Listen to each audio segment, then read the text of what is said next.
బొల్లారంలో 56 లక్షలకే gated కమ్యూనిటీలో 2 BHK flat. Just call. నమస్తే, welcome to మనం టీవీ.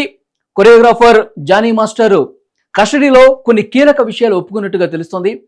సృష్టి వర్మ అసిస్టెంట్ కొరియోగ్రాఫర్ ఆమె కేసు పెట్టింది. కేసు పెట్టిన తర్వాత రిమాండ్కు తరలించిన తర్వాత పోలీసులు కస్టడీలోకి తీసుకుని కొంత సమాచారం రాబట్టినట్టుగా తెలుస్తుంది. అయితే లైంగిక వేధింపులకు సంబంధించి ఆయన కొన్ని విషయాలు ఒప్పుకున్నారు.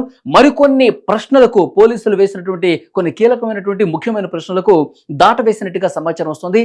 దర్యాప్తుకు సరిగా సహకరించట్లేదు అన్నట్టుగా సమాచారం వస్తుంది. ఈ నేపథ్యంలో జానీ మాస్టర్ భార్య Ayesha alias Sumalatha film chamber కి ఒక కంప్లైంట్ కూడా ఇచ్చారు. సృష్టి వర్మ అసలు ఏ విధంగా పరిచయం అయింది, సృష్టి వర్మ ఏం చేసింది, సృష్టి వర్మ ఎన్ని రకాలుగా ఇబ్బందులు పెట్టింది, అన్ని విషయాలను కూడా కూలంకషంగా ఆ కంప్లైంట్ కాపీలో పేర్కొంది. తనకు తన కుటుంబానికి న్యాయం చేయాలని ఫిల్మ్ ఛాంబర్ ను ఈ కంప్లైంట్ ద్వారా కోరినట్టుగా తెలుస్తుంది.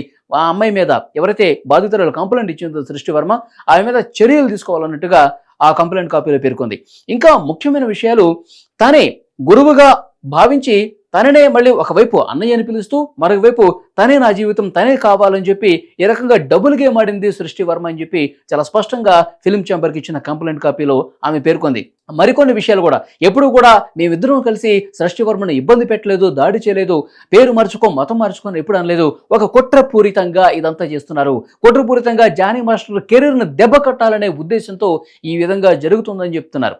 అలాగే సృష్టి వర్మ ఎన్నోసార్లు మా ఇంటికి వచ్చి చాలా కలుపుగోలుగా మాట్లాడి గురువుగారు అని పిలుస్తుంది, అన్నయ్య అని పిలుస్తుంది, నన్ను వదిన అని పిలుస్తుంది, మళ్ళీ ఇప్పుడు లైంగికంగా కొన్ని సంవత్సరాలుగా వేధిస్తున్నాడు అని చెప్పి చెప్పడం వెనక ఆంతరం ఏంటి, ఏమి వెనక ఉండి ఎవరు నడిపిస్తున్నారు? ఈరోజే ఒక ప్రొడక్షన్ హౌస్ సంబంధించిన వాళ్ళు కూడా, నిర్మాతలు కూడా కంప్లైంట్ ఇచ్చారు ఫిల్మ్ ఛాంబర్కి. వాళ్ళు కూడా మేము షూటింగ్ జరుపుతున్న సమయంలో జానీ మాస్టర్ హీరోగా మేము ఒక సినిమా చేస్తున్నాం, అలాగే కొరియోగ్రాఫర్గా సృష్టి వర్మ చేసింది, ఇద్దరు కలిసి వర్క్ చేసేటప్పుడు అభిప్రాయ భేదాలు ఉన్నా కానీ లేదంటే మనస్పర్ధలు ఉన్న విషయం కానీ ఎక్కడా కనిపించలేదు. మాకు చాలా సయోధ్యగా సఖ్యతగా వాళ్ళిద్దరూ వర్క్ చేసిన పరిస్థితి.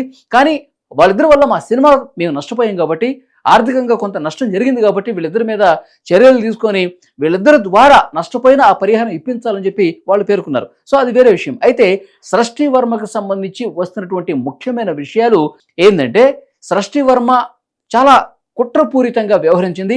జానీ మాస్టర్ ఒప్పుకున్నటువంటి కంపెనీలన్నీ కూడా తను తీసుకుని కొరియోగ్రాఫ్ చేయాలనే ఉద్దేశం ఇక్కడ కనిపిస్తోంది. మళ్ళీ జానీ మాస్టరే తనకు కెరీర్ లేకుండా చేస్తున్నాడు, జానీ మాస్టరే తన అవకాశాలు లేకుండా చేస్తున్నాడు, జానీ మాస్టరే తనను ఇండస్ట్రీలో లేకుండా చేయాలని కుట్ర చేశారని ఇట్లా రివర్స్గా కంప్లైంట్ ఇచ్చినట్టుగా కనిపిస్తోంది. దీని వెనుక ఎవరున్నారు అన్న విషయానికి సంబంధించి కూడా పూర్తిగా కూపీ లాగాలని ఆయేషా అలియాస్ సుమలత చాలా స్పష్టంగా ఫిల్మ్ ఛాంబర్కి ఇచ్చిన కంప్లైంట్లో ఉంది. ఒక అగ్ర హీరో, ఒక అగ్ర దర్శకుడు ఈ వివాదంలో ఉండి నడిపిస్తున్నారు అని అడిగిన ప్రశ్నకు చాలా స్పష్టంగా సమాధానం ఇస్తూ, ఎవరో ఉన్నారు, ఎవరో నడిపిస్తున్నారు, ఒక అగ్ర హీరో ఉన్నాడని చెప్పి నేను అనుకోవటం లేదు, అలాంటి వాస్తవాలు ఏమీ లేవు ఇందులో. ఆమె స్వయంగా తన కెరీర్ కోసం గురువుగా భావించిన జానీ మాస్టర్ను, తనకు అవకాశాలు కల్పించిన జానీ మాస్టర్ను, పూర్తిగా జానీ మాస్టర్ కెరీర్ ఖతమైపోతే తను ఎదగొచ్చు, తను కెరీర్లో మరింత వేగంగా ముందుకు పోవచ్చు అనే ఒకే ఒక్క ఉద్దేశంతో జానీ మాస్టర్ మీద ఎట్లా కుట్ర పన్ని ఈ విధంగా కేసు పెట్టిందని చెప్పి చెప్తా ఉన్నారు. ఏదేమైనప్పటికీ పోలీసులు ఒకవైపు ఇన్వెస్టిగేట్ చేస్తూ ఉన్నారు. కస్టడీలో కూడా తీసుకుని కొన్ని కీలకమైన సమాచారం రాబట్టినట్టుగా తెలుస్తుంది.